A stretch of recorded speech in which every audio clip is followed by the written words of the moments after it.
Hey, Nick here from After the Call. I am your variable and often avoidant video maker. Anyways, I thought that I'd break the silence by bringing you a video on the ABCs of emotional emergencies. As you can see, Scout Boy crushing stigma with us, or at least chewing on something he probably shouldn't be. So, anyways, what is the ABCs of emotional emergencies? What is an emotional emergency? Emotional emergency is any time that we feel overwhelmed. Most notably, people come into my session and they talk to me about, when I feel overwhelmed. I'm like, oh, okay, that sounds pretty terrible, but what does that mean, right? And often they don't know. What are you feeling when you feel overwhelmed? They don't know. So one thing that we can bring in, a small tool or trick, is breaking that down. So the ABCs of emotional emergencies help to do that. So what do they stand for? The A stands for awareness. We have to be honest with ourselves that something's actually going on if we want to help ourselves. So first off, we got to practice being aware of what's happening. Do you know what you're feeling right now, for instance? Well, probably not. So check in with yourself. There's many ways to do this. I mean, if you just Google body scan, if you Google emotional awareness, types of things like that, they'll bring you mindfulness meditations, practical hints and tips.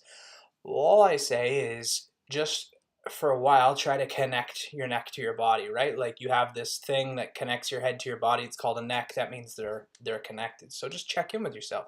Do you feel tense in the shoulders? Do you feel tense in your jaw and your hands from your clenching? And just look and try to notice that, and then try to relieve those. So the actual relieving and the muscle tension and those parts aren't part of the ABCs, but they're the next step, what you would do, for instance, to help you with them. So A stands for awareness. Bring awareness to your body, especially when you remember, and check in with yourself to see, am I tense? And then if I'm tense, what's that about, right? Did I just have an argument with my spouse? Did I just kick the dog? Did I just slam cupboard doors? Did I just come from a bad call?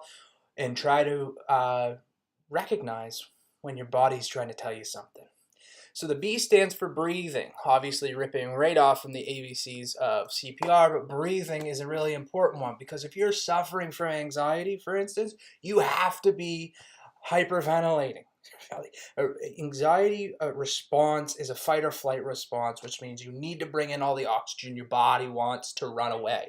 So you have to focus on your breathing. And there's a couple of cool things about this. First off, you'll notice and probably immediately that most of us breathe up in the chest, right? So I say fat belly, Buddha stomach.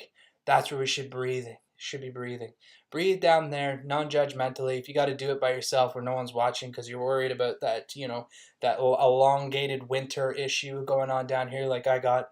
But just breathe into the belly, nice and slow. Fill it as far as you can. Stretch it out.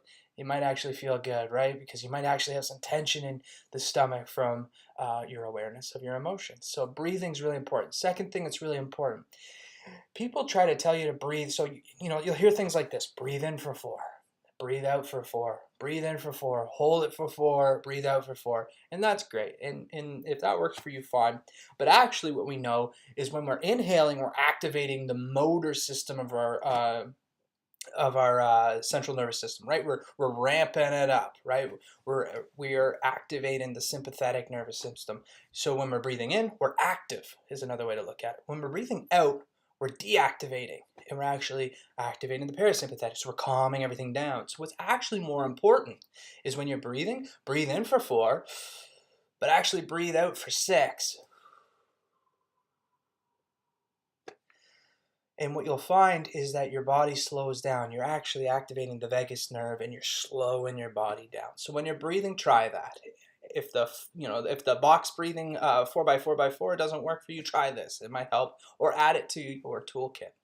And the C stands for cycle. So you want to cycle what we're doing, right? We want to practice as often as we can, because you will email me and you just spit vitriol at me if you try this in the moment of panic, right? I always tell my folks, listen, there's going to be a few things we need to do. The first thing we need to do is find out where the point of no return is, right? Where the point is that no matter what, you're going to slam doors, kick the dog, etc.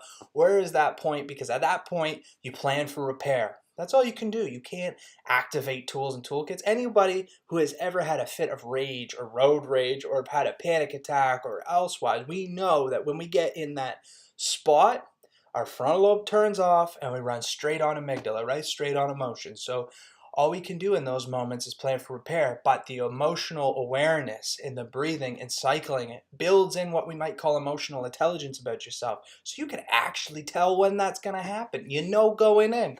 People say I go from 0 to 100. I say bull, right? You don't go from 0 to 100. You're sitting at 80. You go from 80 to 100. 20 is much, much easier than 100 steps. So cycle it often, use it often, practice, practice, practice, and start when you're feeling well.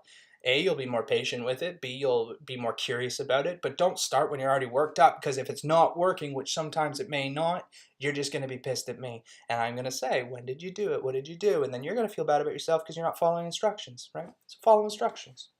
So that's the ABC of emotional emergencies. I'm Nick from After the Call. I hope this helps. Take care, guys.